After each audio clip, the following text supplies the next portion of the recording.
Oke, jumpa lagi semuanya sahabat Quran. Kita akan membahas sama-sama surat Al-Baqarah ayat 17.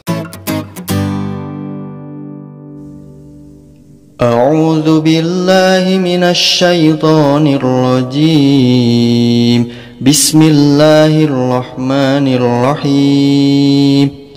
Mathaluhum kamathalil ladzi istawqada nara falamma adha'at ma hawlahu dhahaballahu binurihim. Nafas di sini. Lanjutnya dari sini. Dhahaballahu binurihim wa tarakahum fi dhulumatil la yubsirun. Summun bukmun umyun fahum la yarji'un.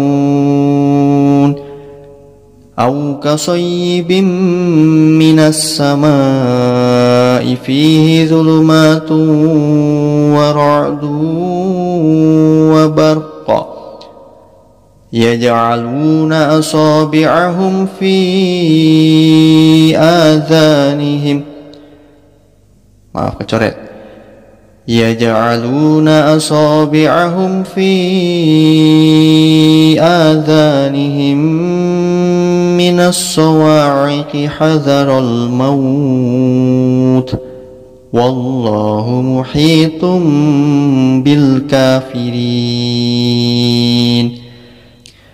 Yakadul barqu yakhtafu absarahum kullama adha'a lahum mashaw fihi wa idza adlama 'alaihim qamu walau syaa Allahu ladhahaba bisam'ihim wa absarihim innallaha 'ala kulli syai'in qadir.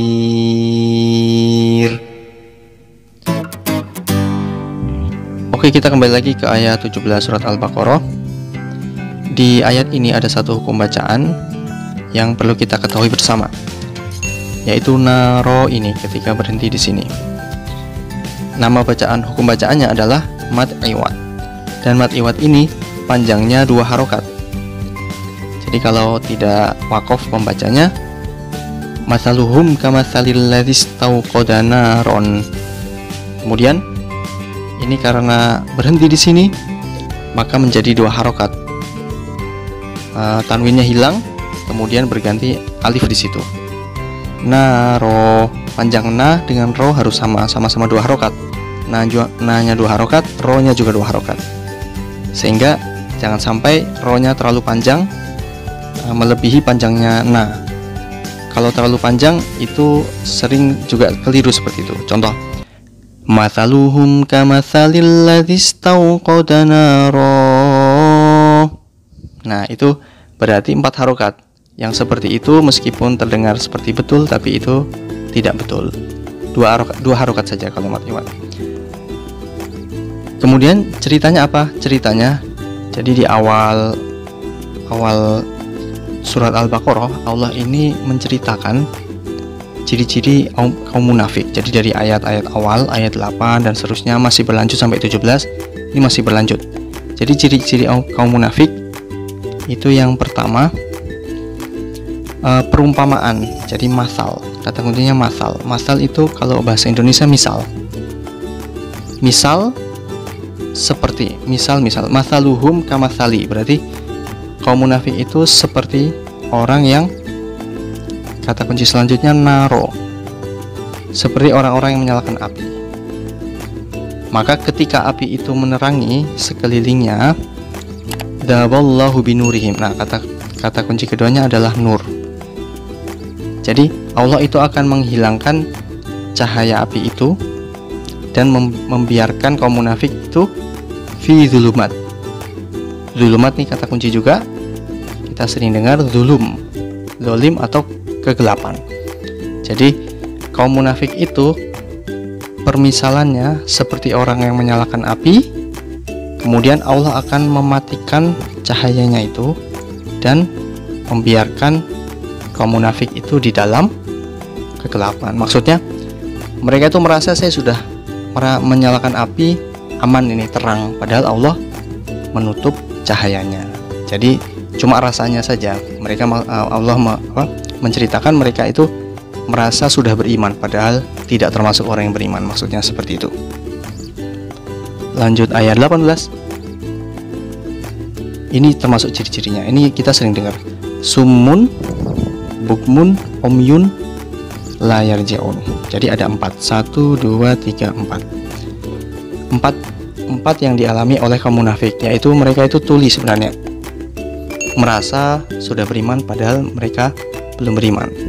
Bisu dan buta ini ciri-ciri orang yang mati rasa, sudah tuli, bisu, buta. Mereka nggak tahu kalau mereka itu adalah golongan yang paling bawah dalam neraka. Mereka itu 4 ini, sehingga mereka tidak dapat kembali lagi kepada keimanan. Lanjut ayat 19. Perumpamaan selanjutnya, atau juga kata kuncinya sama. Kemudian tadi ada zulumat, juga zolim. Terus kata kunci lainnya yang sering kita dengar azan. Terus maut. Nah, kafir. Ini kata-kata kunci yang sering kita dengar. Yang pertama sama. Sama itu artinya langit. Jadi perumpamaan orang munafik tadi itu seperti orang yang sedang kena hujan lebat dari langit,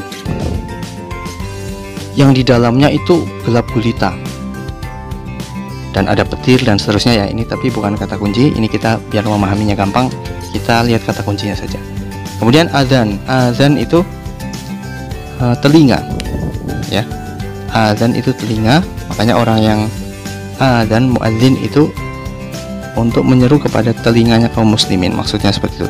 Jadi tadi apa, kaum munafik di kegelapan ini ya, di kegelapan mereka menutup telinganya karena banyak petir di situ dalam kegelapan hujan. Kemudian mereka juga takut maut, takut mati. Dan Allahu muhitum bil kafirin. Allah itu benar-benar menguasai atau meliputi kaum kafir. Tidak ada kuasa kaum kafir untuk menolak pengawasan Allah, menolak apa ya, Allah itu melingkupi, sangat berkuasa terhadap kaum kafir. Kemudian selanjutnya, yakadul barqu yakhtafu absarahum. Nah, ini yang sering kita dengar adalah absar. Kemudian ini azlam. Kemudian qomu. Terus sya Allah. Ini kita sering sebut ya, masya Allah. Kita pakai ma ini sama saja, nggak ada ma-nya tapi sya Allah. Terus sama absar, kata kunci juga ya, penutupnya insya Allah sudah paham. Innallaha ala kulli syai'in qadir. Jadi kita mulai bahas dari kata kunci yang pertama, absar. Absar itu basir atau penglihatan. Jadi ketika hujan tadi, ini masih lanjut cerita, itu petir, banyak petir, gelap. Itu petir hampir saja menyambar penglihatan kaum munafik. Ini masih diceritakan kaum munafik. Jadi di tengah hujan itu petir itu hampir-hampir menyambar mata mereka. Kemudian kata kunci selanjutnya azlama. Nah, ini ada kaitannya dengan ini, tidak bisa ditinggal. Meskipun tidak ada kata kunci tapi akan dijelaskan.